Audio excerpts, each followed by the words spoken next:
Hello friends, tester আরও একটা mini ব্লগে তোমাদের সবাইকে স্বাগত। আমি দাদা বৌমনি আমরা চলে গেছিলাম অশোকনগরের গোলবাজারে। সেখানে একটা খুব ভালো ফেমাস পাপড়ি চাটের দোকান আছে, ওখানে পাপড়ি চাট খেতে। এই পাপড়ি চাটের দোকানটায় বেশ ভিড় হয় সন্ধ্যা হতে না হতেই।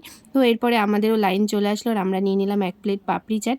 আর এটা ছিল চিজ পাপড়ি চাট। এটার আর কোনো নাম ছিল কিনা আমি সেটা খেয়াল করে দেখিনি, বৌমনি বলছিল তার জন্য শুনলাম। তো পাপড়ি চাটটা খেতে খুবই টেস্টি ছিল, আর যখন বানাচ্ছিল তখনই দেখতেই মানে একটা বেশ ভালো লাগছিল। মানে বলে না যে প্রথমে দর্শনদারি তারপর তো গুণবিচারী, তো দর্শনদারিটাই খুব সুন্দর ছিল। তো যারা অশোকনগরে থাকে তারা খুব ভালো করেই জানে অশোকনগর হাবড়ার যেই দোকানটা কতটা ফেমাস। তো ওপর থেকে আবার কিছু ফ্রুট দিয়ে দিচ্ছিলো, যেটার জন্য আরও বেশি টেস্টি লাগছিল।